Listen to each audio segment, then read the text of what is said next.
Welcome to CyberSecure, your go-to destination for all things cybersecurity.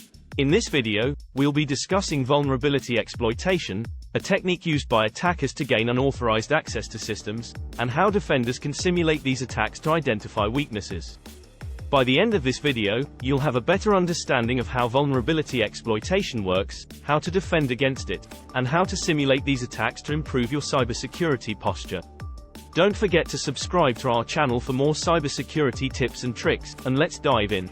What is vulnerability exploitation? Vulnerability exploitation is a technique used by attackers to take advantage of weaknesses in systems and applications in order to gain unauthorized access. Attackers use a variety of tools and techniques to exploit vulnerabilities. Once a vulnerability has been exploited, attackers can gain access to sensitive information, install malware, or carry out other malicious activities. Let me give you some real-world examples of tools and techniques that attackers can use to exploit vulnerabilities. 1. Social engineering. Attackers can use social engineering techniques to trick users into revealing sensitive information, such as passwords or personal data. Examples of social engineering attacks include phishing emails, pretexting, and baiting.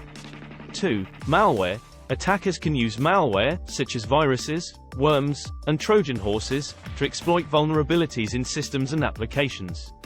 Malware can be used to steal data, install backdoors, or perform other malicious activities. 3. Exploiting unpatched software. Attackers can exploit known vulnerabilities in unpatched software to gain access to systems.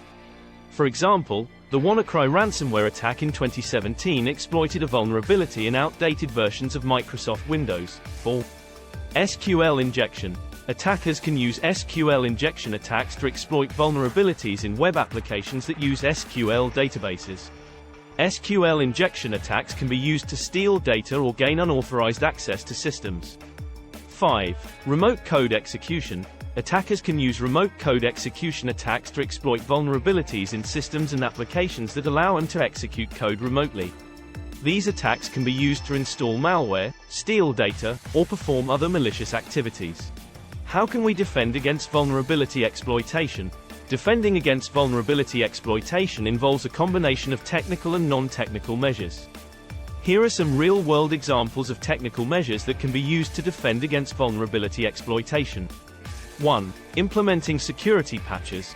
Regularly installing software updates and security patches is a critical part of defending against vulnerability exploitation.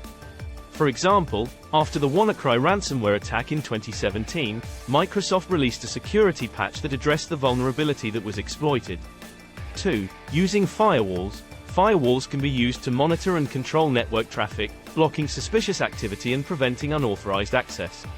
For example, firewalls can be configured to block traffic from known malicious IP addresses. 3. Using antivirus software. Antivirus software can be used to detect and block known malware and other malicious activity. For example, antivirus software can be configured to scan incoming email attachments for malware. 4. Monitoring for unusual network activity. Regularly monitoring network activity can help identify suspicious activity, such as unusual logins or network traffic patterns. For example, intrusion detection systems, IDS, can be used to alert security personnel to potential security breaches. 5.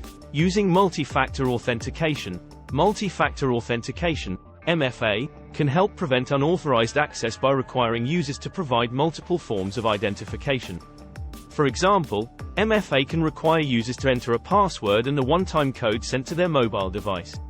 Overall, by implementing these and other technical measures, organizations can reduce their risk of vulnerability exploitation and improve their overall cybersecurity posture. It's important to regularly review and update these measures to ensure they remain effective against evolving threats. Here are some real-world examples of non-technical measures that can be used to defend against vulnerability exploitation. 1. Employee cybersecurity training. Regular cybersecurity training can help employees recognize and avoid common cybersecurity threats, such as phishing scams and social engineering attacks. For example, employees can be trained to verify the legitimacy of emails and avoid clicking on links or downloading attachments from suspicious sources. 2. Implementing password policies. Password policies can be used to ensure that employees use strong, unique passwords and change them regularly. For example, employees can be required to use complex passwords with a minimum number of characters and a mix of letters, numbers, and symbols. 3. Restricting access to sensitive data.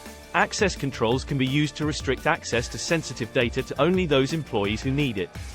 For example, employees can be granted access to only the data and systems necessary to perform their job functions. 4. Enforcing mobile device security policies. Mobile device security policies can be used to ensure that employees use secure mobile devices and avoid accessing sensitive data over public Wi-Fi networks. For example, employees can be required to use strong passwords on their mobile devices and avoid using public Wi-Fi networks for work-related activities. 5. Conducting security audits. Regular security audits can help identify potential vulnerabilities and ensure that security policies and procedures are being followed. For example, audits can be conducted to ensure that employees are following password policies and that access controls are being properly enforced. Overall, by implementing these and other non-technical measures, organizations can improve their overall cybersecurity posture and reduce the risk of vulnerability exploitation. It's important to regularly review and update these measures to ensure they remain effective against evolving threats. Other than non-technical and technical measures, simulating vulnerability exploitation can also help organizations identify weaknesses in their security posture and improve their defenses. This involves conducting ethical hacking exercises or penetration testing, in which security professionals attempt to exploit vulnerabilities in a controlled environment. By simulating real-world attack scenarios, organizations can identify and remediate weaknesses before they can be exploited by attackers. There have been many high-profile examples of vulnerability exploitation in recent years. Let me give you some real-world examples of vulnerability exploitation. Example 1, the 2017 Equifax data breach. In 2017, attackers exploited an unpatched vulnerability in the Apache Struts web application framework used by Equifax to gain unauthorized access to sensitive customer data, including social security numbers, birth dates, and addresses.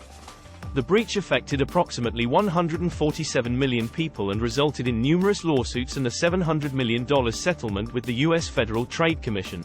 Example 2, the 2018 Cambridge Analytica scandal.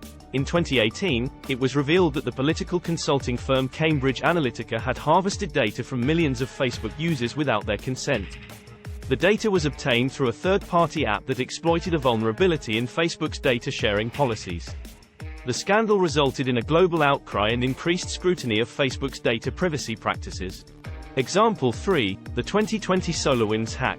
In 2020, it was discovered that attackers had gained unauthorized access to the systems of SolarWinds, a software company that provides IT management tools to government agencies and businesses. The attackers exploited a vulnerability in a software update that was used by SolarWinds customers, allowing them to gain access to sensitive data and systems.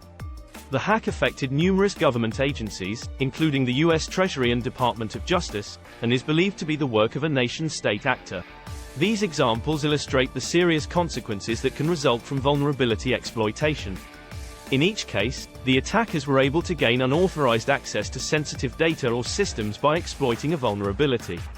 It's important for organizations to implement robust security measures, including regular patching and vulnerability scanning, to defend against these attacks. Additionally, organizations should conduct regular security assessments and penetration testing to identify and remediate weaknesses in their security posture. It is very important to have a robust vulnerability management. Managing vulnerabilities is an essential part of any cybersecurity strategy. This involves regularly scanning systems and applications for vulnerabilities, prioritizing them based on their severity, and remedying them in a timely manner. By effectively managing vulnerabilities, organizations can reduce their risk of a successful attack and improve their overall cybersecurity posture. That's it for our discussion on vulnerability exploitation. We hope you found it helpful and informative. If you enjoyed this video, like, comment, share and subscribe. Thanks again for watching, and we'll see you in the next video on cybersecure.